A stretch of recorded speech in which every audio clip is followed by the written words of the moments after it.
En este segundo segmento de la serie que he preparado sobre el tema para la reforma del régimen representativo en el Perú y el diseño de un distinto tipo de bicameralidad, el tópico que vamos a ver ahora es que no depende del Parlamento para que el Parlamento sea más representativo.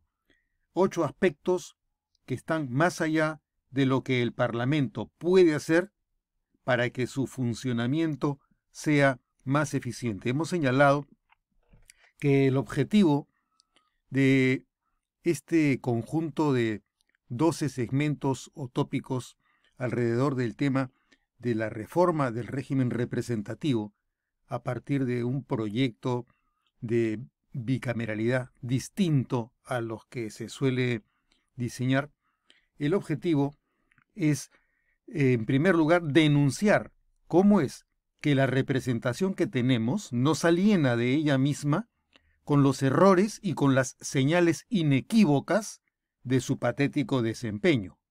En segundo lugar, es objetivo también de esta serie sobre la reforma del régimen representativo en el Perú, denunciar el modo en el que las omisiones de los partidos políticos actúan como la agencia de la enajenación, relegándonos a una alteridad domesticada de la que hay que despertar.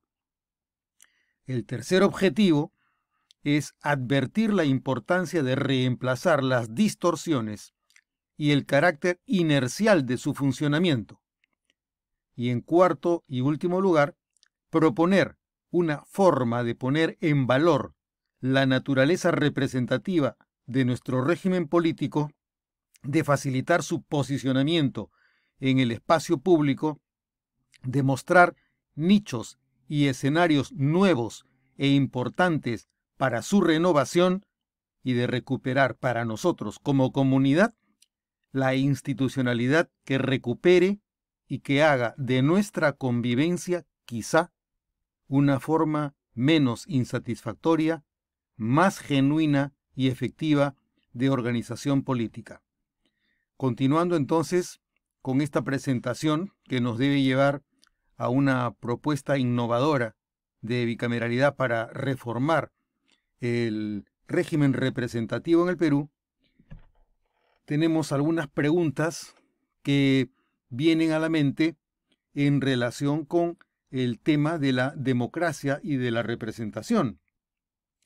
Siempre tratamos de que el sistema democrático sea lo más eficiente y todos creemos que la democracia es el régimen que mejor define la naturaleza de nuestra organización política. Preferimos un régimen democrático a un régimen autoritario. La cuestión es cuánto de esa democracia que trata de articularse a través del sistema o del régimen representativo es más un mito, una ilusión, una fantasía, una utopía, y si es que este conjunto de ideas o de ideales, de expectativas, sigue siendo solamente una buena idea, o si es que es factible que este propósito, este objetivo, esta visión, sea realizable, sea hecho presente entre quienes vivimos en un momento histórico determinado. La representación es una de las herramientas que promete el acceso a la democracia en el mundo moderno. Las cuestiones entonces son: ¿cuánta democracia es posible a través de la representación de la voluntad popular? ¿Y cuánto es lo que la democracia es solo una utopía, una alucinación o un mito que la representación no alcanza a legitimar, según las expectativas que el discurso democrático promete al pueblo? Y la segunda pregunta que recurre cuando nos preguntamos por el sistema representativo como un medio para contar con una sociedad políticamente democrática es cuánto es lo que el contar con una o con dos cámaras permite que nos acerquemos más a la fantasía democrática mediante la ficción del régimen representativo. ¿Qué fantasía política hay detrás de la representación política? Un filósofo francés, Charles Foucault, estudia los mecanismos de estructuración y de ordenamiento de la sociedad en el mundo moderno y habla de dos distintas técnicas para conseguir la homogenización y el ordenamiento de la sociedad. La técnica de la peste y la técnica de la lepra. El sueño político detrás de la táctica de la peste es una sociedad disciplinada y gobernada. Se logra evitar la confusión y el desorden. Todos se rigen por una norma impuesta verticalmente por el Estado que disciplina las conductas de forma tal que todos se alineen bajo el monopolio de la fuerza que el Estado tiene para conseguir la orientación y conducción del pueblo hacia una meta que el Estado define. La utopía política detrás de la táctica de la lepra es una comunidad pura, sin mendigos, sin miseria, sin vagabundos, sin locos, sin violentos, sin conflictivos, sin contestatarios ni opositores. Son dos técnicas o dos tácticas. La táctica de la peste conseguirá que evitemos ser parte de quienes se ubican en una posición de anormalidad, de enfermedad. No queremos ser anormales y para evitar el desprestigio de la anormalidad, establecemos, reconocemos y convivimos dentro de ciertas reglas de disciplina que se imponen desde un monopolio hegemónico de orden. La táctica de la peste es evitemos ser afectados por comportamientos que nos alienan y que nos ponen en una situación de enfermedad. Alejémonos de la enfermedad. No permitamos que la peste nos vuelva enfermos, nos convierta en anormales. La táctica de la peste consigue la disciplina mediante el control que el Estado ejerce sobre los individuos.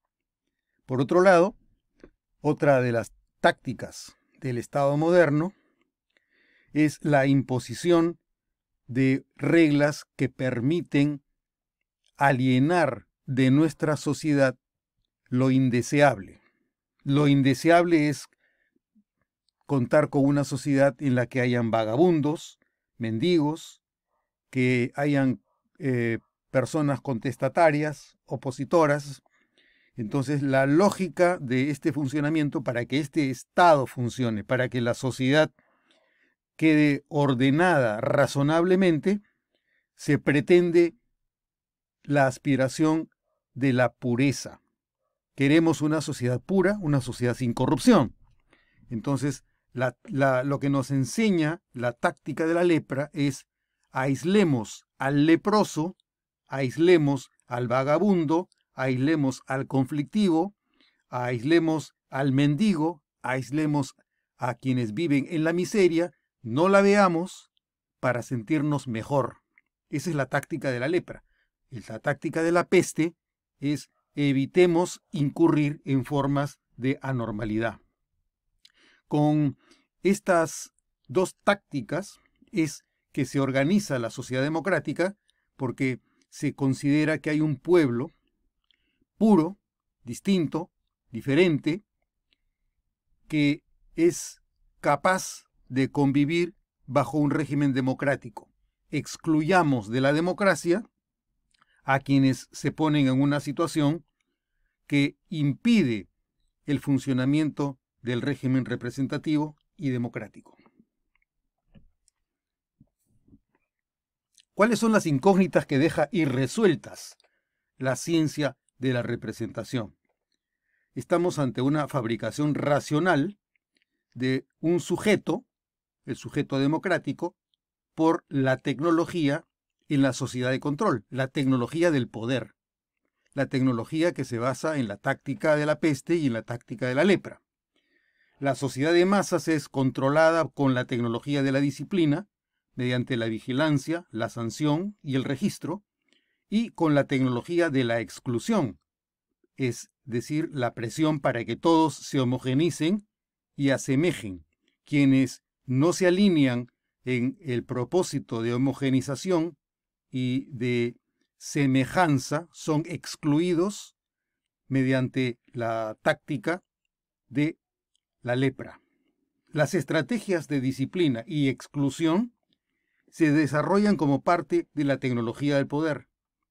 A través del poder político de los representantes, la máquina social fabrica sujetos, cuerpos y afectos. Es el control de la multiplicidad y el pluralismo de las diferencias mediante un ritual que se deriva de la soberanía para mandar y para controlar. Esta situación nos permite formular algunas interrogantes. ¿Es accesible la meta ilusoria de una comunidad políticamente bien o racionalmente representada? ¿Pueden los pueblos recuperar alguna vez la satisfacción y felicidad plena de su perfecta representación política? ¿Puede en general el hombre y en general la sociedad peruana llegar a la completud de su propia representación? ¿Tiene la técnica de la representación el poder de la gestión política que el pueblo desea? ¿Tiene el lenguaje de la representación el poder de hacer en el mundo real el deseo de quedar representado en la acción del Estado? Son dos las funciones que deben cumplirse en una sociedad democrática: la función representativa y la función gubernativa. Son los extremos que deben contemplar las normas e instituciones para la representación política concreta de una sociedad en un momento histórico determinado. Mientras que la función representativa está asociada al relativismo de la pluralidad, de la diversidad de intereses e identidades real o mediáticamente segmentadas, la demanda plural y fragmentada.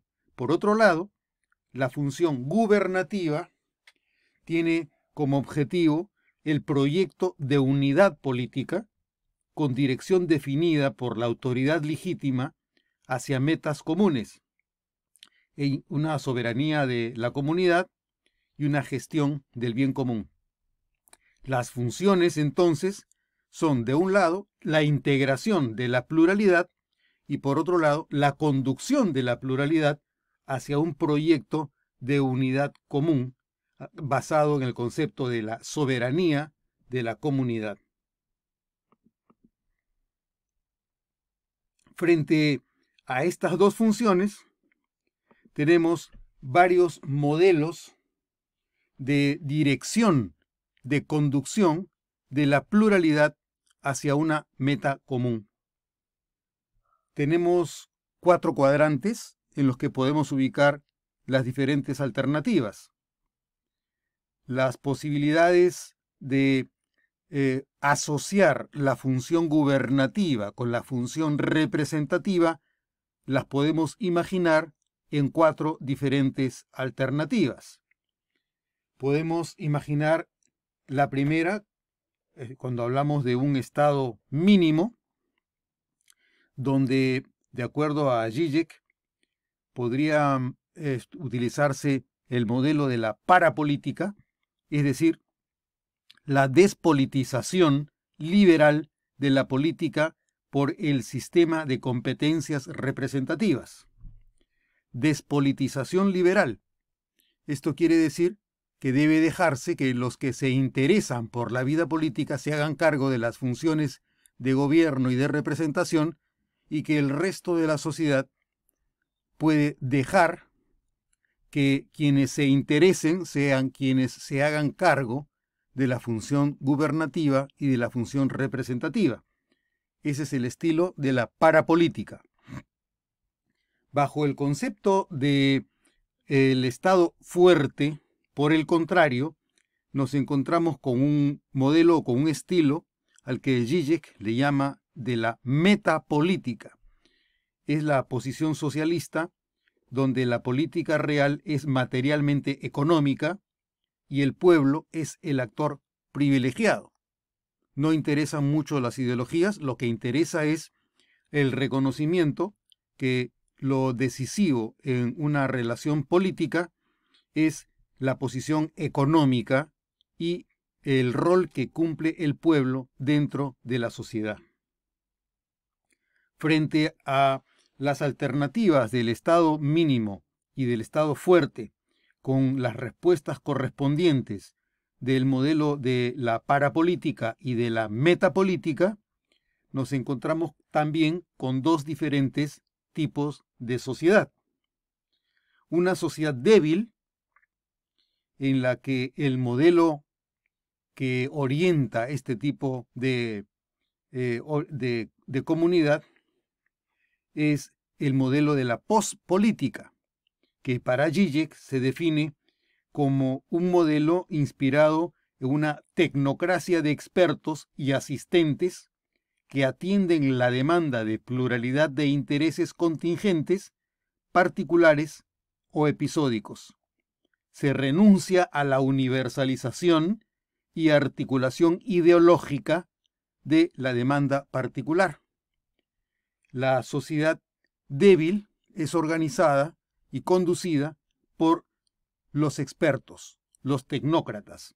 Ellos son los que definen cuáles son las necesidades y tratan de que la regulación de la sociedad se rija por criterios eminentemente técnicos en ausencia de una visión ideológica de la vida política. Frente a la sociedad débil, la cuarta opción es una sociedad fuerte, donde el modelo que gobierna es el que Zizek le llama el de la arqueopolítica, es decir, el concepto tradicional y comunitario de una sociedad homogénea, orgánicamente cerrada. Frente a estos cuatro modelos, interactúan en el plano del Estado fuerte y de la sociedad fuerte el modelo al que Zizek le llama de la ultrapolítica, donde el estilo fundamental es la despolitización del conflicto por la militarización de la política. Estos serían los 5 modelos a partir de los cuales se articulan la función gubernativa y la función representativa. Así como vemos que hay una sociedad fuerte, una sociedad débil, un Estado débil y un Estado fuerte, podemos igualmente analizar el funcionamiento de las sociedades desde la perspectiva de el vínculo entre la pluralidad y la unidad. Tenemos también 4 distintas alternativas. Podemos ver un modelo en el que hay pluralidad social frente a un modelo donde encontramos la unidad social, pluralidad versus unidad. De igual manera, desde el punto de vista estatal, podemos encontrar 2 alternativas, o un estado anómico o un estado operativo. Si empezáramos por el modelo de pluralidad social, encontramos que en toda sociedad hay una expectativa de inclusión total y de reconocimiento absoluto en el Estado. La expectativa de inclusión total, si no se cumple, genera las condiciones de insatisfacción de la pluralidad que queda excluida, la misma que, a su vez, produce ilegitimidad estatal. Entonces, por el impulso de la expectativa de inclusión total y reconocimiento absoluto en el Estado, debe llegarse a una idealidad de representación estatal dentro de un Estado operativo. Sin embargo, para alcanzar mínimos indispensables de representación política, tenemos que pasar por los límites de un régimen de representación de la pluralidad que establece el sistema electoral. Con lo cual, obviamente, habrán quienes pasen la valla y queden integrados dentro del Estado operativo y quienes queden excluidos, porque no pasarán las vallas que exige el sistema electoral. La idealidad de la representación estatal, entonces, se define a partir de las limitaciones de la capacidad operativa del régimen hegemónico que hace imposible la inclusión total. El régimen hegemónico es el que decide cuáles son las reglas de integración de la pluralidad dentro de la representación estatal. La definición del Estado operativo es a partir de la lógica que impone quien toma la decisión de utilizar el régimen electoral para definir quienes pasan las vallas y quienes consiguen su representación y por lo tanto también quienes son los que quedan excluidos. Si es que conseguimos que un grupo llegue a este nivel de idealidad representativa, obviamente este grupo afirmará que se consigue la pluralidad y la diferencia operativamente incluidas y reconocidas en el Estado. Hablará de la consistencia social dentro de un tipo de sociedad homogénea. La minoría que cumple con los requisitos que fija el sistema hegemónico al establecer las reglas electorales para acceder a la representación, consigue mínimos indispensables de pluralidad y de diferencia en la unidad social de una sociedad determinada. Este sistema, obviamente, nos genera en paralelo un otro tipo de situación, que es la semilla del Estado anómico, donde los excluidos, porque no alcanzan el reconocimiento operativo y los efectos del Estado, son los que fomentan la inconsistencia social y producen las condiciones para incluirse en una sociedad anómica y por lo tanto llegar a un tipo de Estado anómico.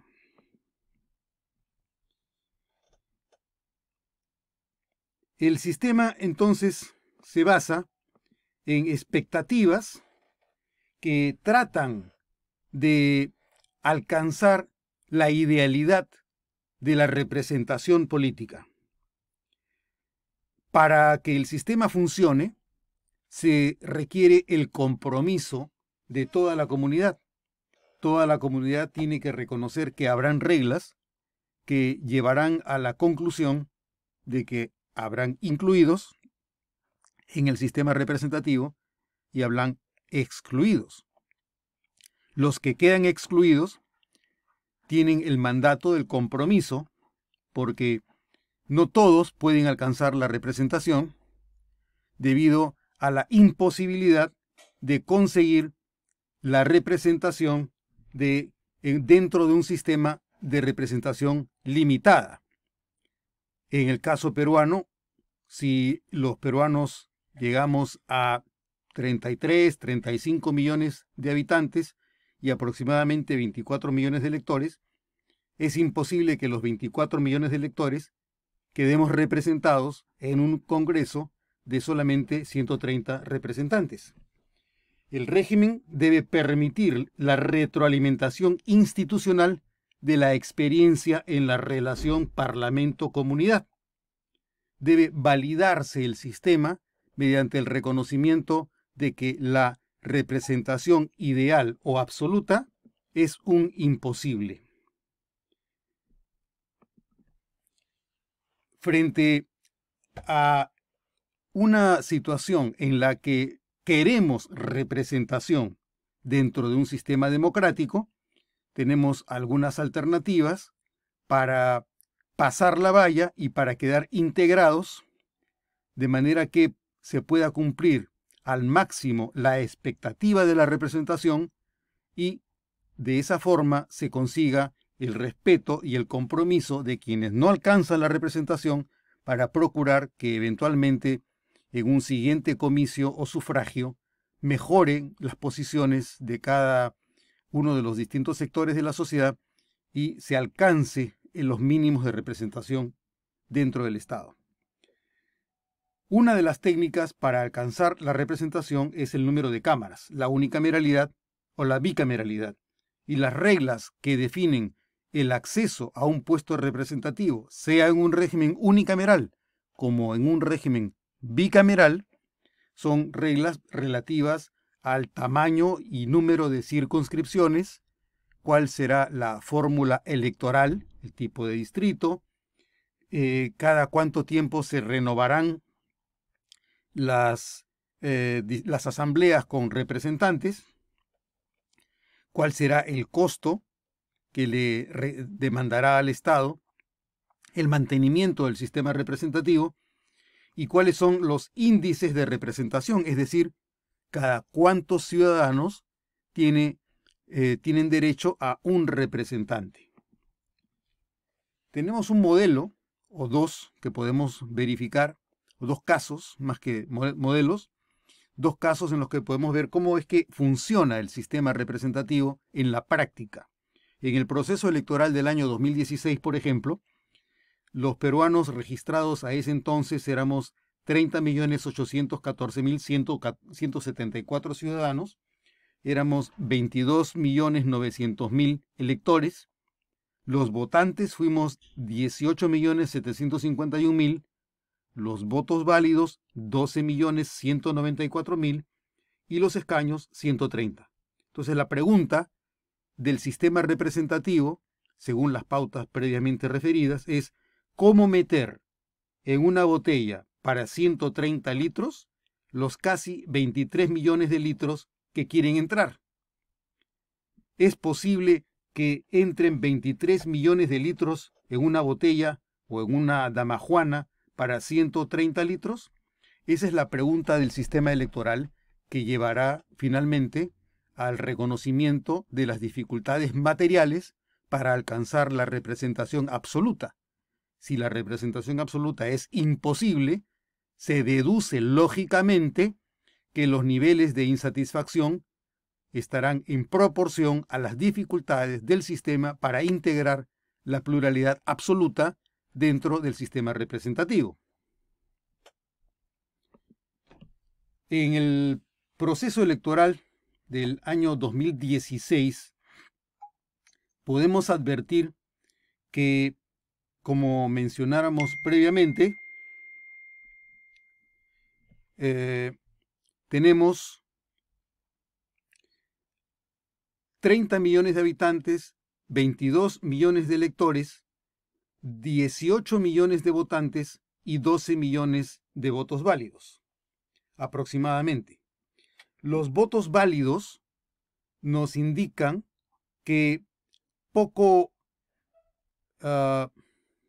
menos de la mitad de los electores tuvieron representación en el proceso electoral del año 2016. En el año 2016 tuvieron acceso a un puesto representativo los electores que consiguieron que sus preferencias estuvieran integradas dentro del Parlamento. Los que consiguieron representación en el Parlamento fueron más o menos 11.155.000 votantes. Quedaron descartados 1.038.000 votos válidos, quedaron excluidos 7.595.000 votantes y electores excluidos fueron 11.745.964. Démonos cuenta que el número de electores excluidos, 11.745.964, es superior al número total de votos que consiguió un representante en la Asamblea. 11.745.964 es un número mayor que 11.155.990. Estamos hablando entonces que más del 50% de los electores careció de representación en el Congreso. Más del 50% de los electores, que eran 22.901.000, quedaron fuera del sistema. No les fue posible acceder a un puesto representativo, es decir, no les fue posible que un representante de aproximadamente 11.745.964 personas accediera a un puesto representativo. Este dato es crítico porque nos permite entender el porqué de la desaprobación, del descontento, del desafecto y de la desilusión con el sistema representativo, porque más de la mitad de los electores no tuvo representación en el Congreso del periodo 2016-2020. Primer factor. Segundo factor. Como consecuencia de las reglas electorales, hubo un grupo parlamentario, Fuerza Popular, que tuvo de los 11.155.990 votos, obtuvo 4.431.077 votos. Esto equivale a el 36.34% del total de votos válidos, al 23.63% de votantes, al 19.35% de electores. Es decir, poco menos del 20% del total de electores estuvo representado por Fuerza Popular. Si poco menos del 20% de los electores tuvo representación en Fuerza Popular, esto significa que más del 80% del total de electores no simpatizaba, no aprobaba a Fuerza Popular. Cuando veíamos que había que combinar las expectativas con el compromiso, suponíamos que era indispensable reconocer que ante la imposibilidad de la representación absoluta, como consecuencia de la aplicación de las reglas impuestas por el sistema hegemónico, cabía o era necesario contar con el compromiso de quienes no acceden a un puesto representativo porque pierden en las elecciones, están obligados a respetar los resultados que son consecuencia de la aplicación de las reglas vigentes en un sistema democrático.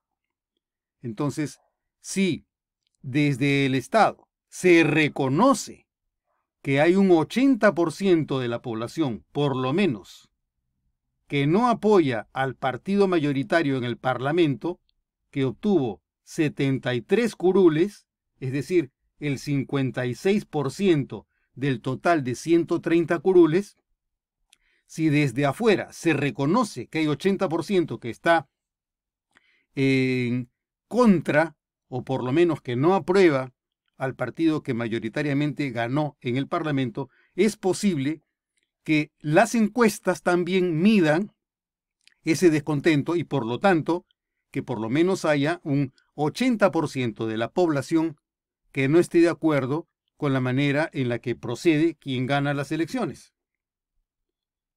Pero veamos, así como el caso del periodo 2016-2019, lo que ocurre con lo que se puede denominar el Parlamento rabo, es decir, el Parlamento que continuó y culminó el periodo inconcluso como consecuencia de la disolución del Congreso de la República el día 30 de septiembre del año 2019.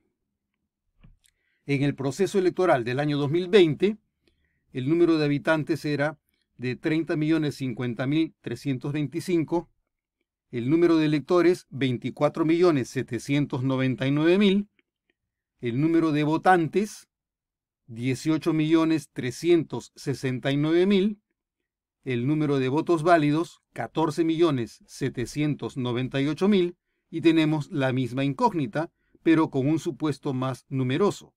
Deben entrar casi 2 millones más de litros en la misma botella de 130 litros, porque en el proceso anterior el número de electores era de 22.900.000 y en este caso estamos hablando de 24.799.000 electores. Entonces, aquí la cuestión es cómo se comporta el sistema electoral para integrar o para asimilar la representación dentro de la Asamblea. El total de votos que accede a un puesto representativo en el proceso electoral de enero del año 2020 fue de 10.163.000, es decir, un número inferior. No obstante haber mayor número de electores, es un número inferior de electores que accede a contar con un representante en la Asamblea. Quedaron excluidos del total de electores aproximadamente 14.636.066 electores. Es decir, quedaron excluidos casi 60% de electores y solo quedan incluidos el 40% de electores. En el periodo inmediato anterior, 2016-2019, veíamos que aproximadamente el 49% había alcanzado representación en la Asamblea y que el 51% no había alcanzado. En este caso, en el periodo 2020-2021, la cifra es superior, porque son 14 millones de electores que fueron excluidos del sistema por voluntad propia o como consecuencia de la imposibilidad de concurrir a votar o porque las reglas no permitieron el acceso a través de la valla o de la cifra repartidora. Démonos cuenta, por ejemplo, que del total de votos emitidos, 3.138.638 votaron nulo. En tanto que algunos partidos que sí consiguieron su representación, como Acción Popular, que consiguió 25 curules, tenía 1.518.000. Podemos Perú, 1.240.000. Si se suman los dos partidos con mayor cantidad de votos, entre los dos no alcanza el total de votos nulos. Es decir, el descontento es un descontento de origen. Quienes concurrieron a las urnas a votar, deliberadamente optaron por votar con un voto viciado. No estaban de acuerdo con ninguno de los 21 partidos políticos que postularon a las elecciones. De los 21, solamente 9 pasaron la valla. Y entre quienes pasaron la valla se encontraban Acción Popular, Podemos Perú, Alianza para el Progreso y Somos Perú, que conformaron una alianza para poder acceder a la mesa directiva.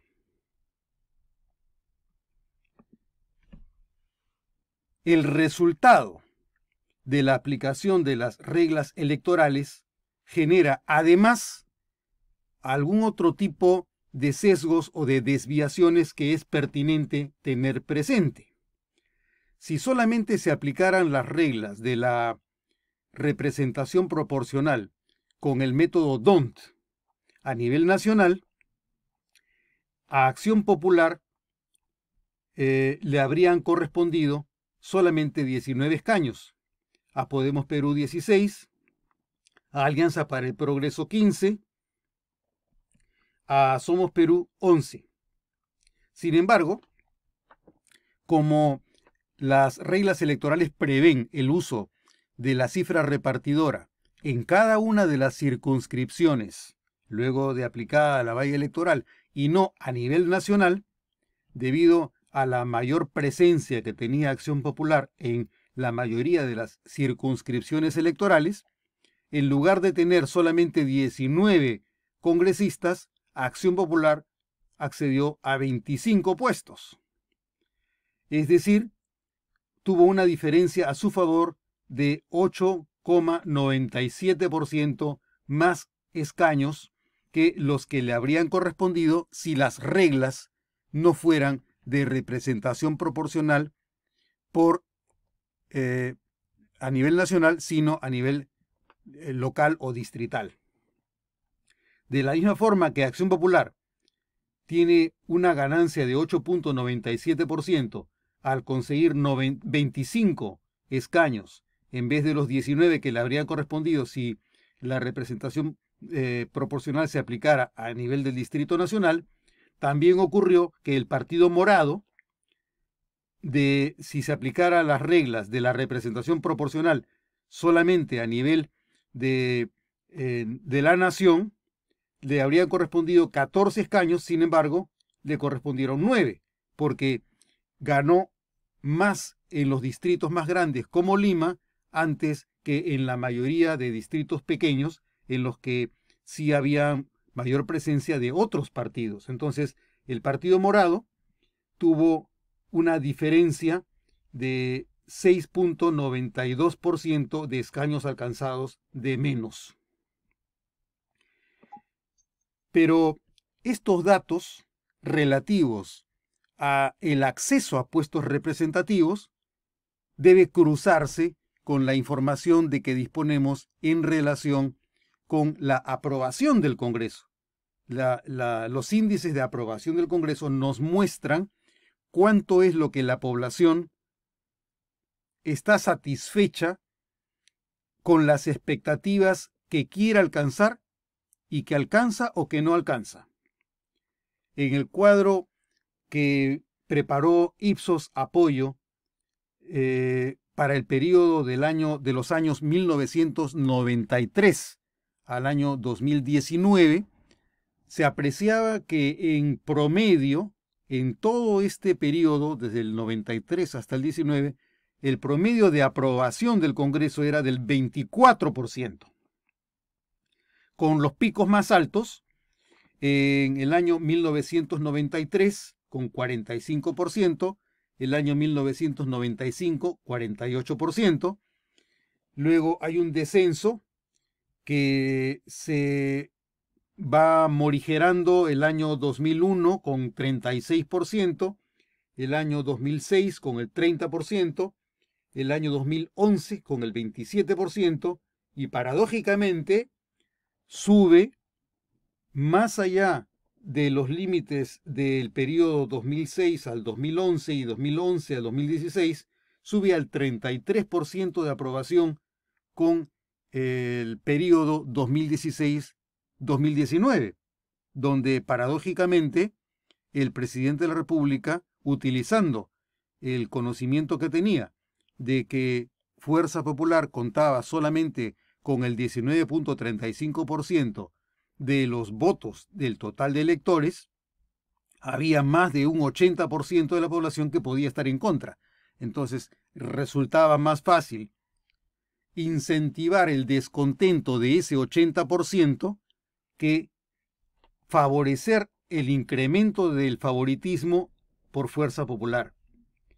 Estos datos nos permiten entender cómo el sistema representativo está afectado por reglas que no hacen posible la representación absoluta. No es posible que el 100% de electores, es decir, los 24 millones de litros, entren en una asamblea de 130 escaños o curules que equivale a una botella de 130 litros. Es imposible que 23 millones o 24 millones entren en una asamblea de 130 litros.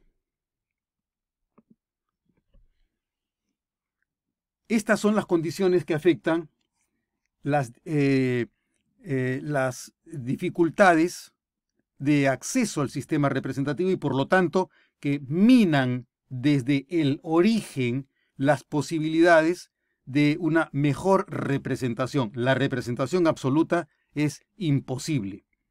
Más allá de estas consideraciones relacionadas con las dificultades materiales para la representación ideal o absoluta, tenemos algunos otros factores que también afectan el desempeño del sistema representativo.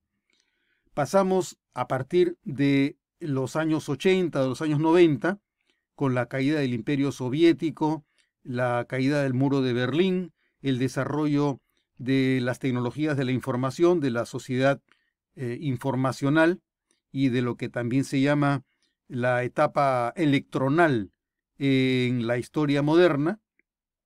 También advertimos la presencia de diferentes tipos de partidos políticos. Pasamos del partido de masas a agrupaciones políticamente competitivas en un mercado electoral segmentado.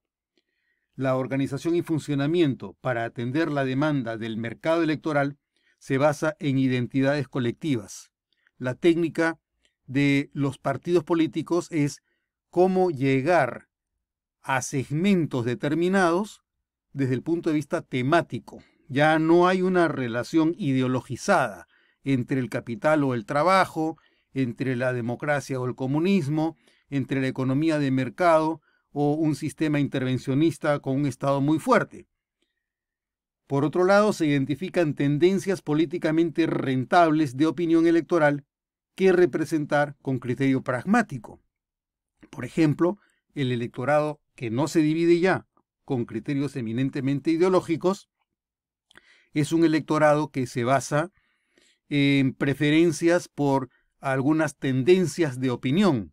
Por ejemplo, temas de género, temas como el aborto, temas como el matrimonio hetero u homosexual, temas como la protección del medio ambiente, el calentamiento global, la protección de las ballenas, etc. Conforme surgen distintas tendencias, la sociedad se organiza políticamente con un discurso que levanta a la categoría de tema nacional las diferentes posiciones sobre los diferentes aspectos de la sociedad. El tema concreto, por ejemplo, de con mis hijos no te metas, a lo que se le llama también el tema de la ideología de género. Esos temas son los que dividen y también articulan la posición de los partidos en la sociedad. El ciudadano, por lo tanto, es percibido como un consumidor que decide según la rentabilidad episódica de su voto. Y el elector flota libre de compromisos ideológicos. Los partidos políticos son partidos plásticos que conciben votos fragmentados y coyunturalmente elásticos, sin identidad ideológica. Actúan como agentes de transacciones estratégicas ante el Estado. La posibilidad de acción de los partidos políticos va a depender de su capacidad de llegar a los sectores entre los que se divide un tema que ha adquirido relevancia política o pública a nivel nacional. Y los líderes canalizan institucionalmente los intereses pluralmente fragmentados. No es que creen la fragmentación, se basan en una fragmentación preexistente y articulan sus narrativas para captar votos y electores. Por otro lado, encontramos que las organizaciones políticas, los partidos, están afectadas por una debilidad. el sistema político tiene alta inestabilidad y volatilidad. Los patrones son poco predecibles de temas representativos y electorales. Hay ausencia de una ideología universal que dé cohesión al grupo. Se retorna a modalidades de cacicazgo y de clientelismo en los canales de representación. Se trata de una relación personal, carismática, de confianza. Se favorece la organización según plataformas para líderes carismáticos independientes. Las elecciones primarias son un factor adicional que debilita la posición organizativa y las posibilidades de éxito en el sufragio general. En general, las organizaciones partidarias actúan como entidades en precaria y constante refundación. Son más organismos de pantalla que organizaciones sólidas y orgánicas. Entonces, vamos a pasar revista acá a cuáles son los factores que afectan el sistema representativo de los que no depende que el Parlamento sea más representativo. A partir de los criterios que se ha venido señalando previamente, el primero podría ser que los electores son la materia prima a la que los partidos agregan valor público y transforman para producir, es decir, para construir los mejores candidatos posibles. Desde el elector sale el candidato. Si del elector sale el candidato, del elector sale también el representante. Entonces, para que los representantes tengan mejor calidad representativa en su desempeño, en su performance operativa en el Estado democrático y representativo, los electores tienen que pasar por un proceso de agregación de valor, de capacitación, para ocupar con mayor eficiencia un puesto representativo.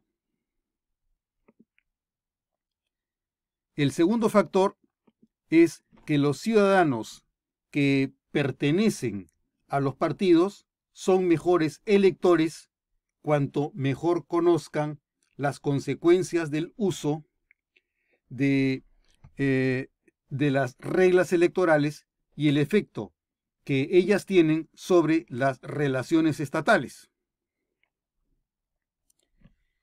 Si los ciudadanos hacen correcto uso de las normas electorales, pueden comprender que será imposible que el 100% de los electores logre un puesto representativo a través de su preferencia partidaria. Si esta regla básica es asimilada, el ciudadano sabe que debe conformarse con esa regla porque no es accesible a un puesto representativo para el 100% de la población, debido a que las reglas tienen la naturaleza de filtrar y de excluir una parte importante de la pluralidad. Hemos visto que puede ser entre el 50 y el 60% a partir de las dos últimas experiencias en los años 2016 y el año 2020. El tercer factor del que no depende que el Parlamento sea más representativo es que los ciudadanos mejoran los resultados del sistema representativo cuanto mejor es la calidad de su compromiso vivencial y de sus competencias cívicas y cuanto mejor sea el uso que hagan de sus preferencias electorales. Si el ciudadano comprende las dificultades de origen del sistema, así como la consecuencia que tiene, el impacto que tiene, el uso que él haga de su voto en la composición de las mayorías y de las minorías en el Parlamento, así como de la mayoría que tenga el Poder Ejecutivo, un partido, en relación con las mayorías y con las minorías que tiene el Congreso, caerá en cuenta que el desempeño del régimen político, el desempeño del presidencialismo parlamentarizado del Perú, será consecuencia de la suma de opciones, de preferencias que tuvo el elector en el momento en el que se convocó el proceso electoral. En la medida en la que se comprenda mejor que lo que tiene como resultado está basado en la voluntad popular, en esa misma medida el sistema contará con más posibilidades de legitimación y con menos posibilidades de sabotaje o de complot. El cuarto factor, que no depende del Parlamento para que el sistema sea más representativo, es que el perfil del puesto representativo no puede fijarse como requisito en el sistema electoral, pero sí pueden fijarlo internamente los partidos como condición para postular a sus candidatos. La Constitución no puede señalar cuáles son los requisitos para llegar a un puesto representativo, excepto las condiciones básicas que no impidan ni limiten la igualdad en el acceso a un puesto público. Por eso es que las condiciones básicas son tener la mayoría de edad para acceder al voto, ser de nacionalidad peruana y no estar penalmente interdictado. La Constitución no puede impedir el acceso a un puesto representativo a quien, por ejemplo, no tenga un título universitario, una maestría, o que pase por un test mental. Ese tipo de requisitos no serían constitucionales. Entonces, para evitar la brecha que existe entre la amplitud de la posibilidad de concursar a un puesto representativo y las exigencias propias del puesto representativo para gestionar y desempeñar apropiadamente la función representativa, esa es una brecha que solamente pueden salvarla los partidos políticos cuando elaboran la lista de candidatos con quienes reúnen las condiciones mínimas de capacitación, de entrenamiento y de experiencia que los partidos pueden acreditar que tienen quienes ellos formulan en sus listas. Entonces, en la medida en la que los perfiles de puestos sean cumplibles por quienes los partidos nos proponen en el menú de las elecciones, en esa medida el desempeño de la función representativa será más eficiente. Pero de quien depende eso es de los partidos políticos, no es del Parlamento. Los partidos políticos, por eso, deben entrenar, capacitar y postular como candidatos a quienes reúnan el perfil del puesto según que se trate, en el caso de un sistema bicameral de la Cámara de Diputados y el Senado, y en un sistema unicameral solo del Congreso.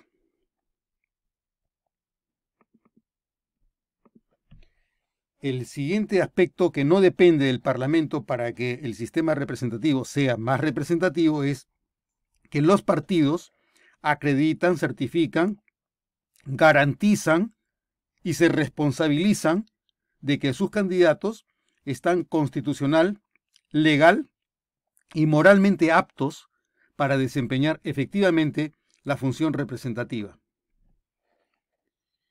Los partidos acreditan y certifican que sus candidatos han adquirido y cuentan con competencias suficientes para realizar la gestión estatal. Si los partidos no son capaces de acreditar y de certificar que quienes nos proponen como candidatos reúnen las condiciones propias del perfil de los puestos, los partidos están fallando y por lo tanto nos están generando una condición que hace imposible o muy difícil el cumplimiento de la función representativa en un estado de democracia representativa. Y la última de las condiciones que impide que nuestro sistema sea representativo, que no depende del Parlamento, es que las reglas electorales optimizan la relación representativa porque definen el tipo y magnitud del distrito, la fórmula mayoritaria o proporcional, a partir del núcleo de calidad política de los ciudadanos y de los partidos que deciden la ocupación de puestos representativos. Entonces, las reglas electorales también juegan un papel en la medida en la que afectan el desempeño cuando se aplican estas reglas a partir de quienes operan las reglas, que son fundamentalmente los partidos políticos. Con esta presentación culminamos con el segundo segmento y tópico de esta serie a la que denominamos para la reforma del régimen representativo en el Perú y el diseño de un distinto tipo de bicameralidad. Muchas gracias.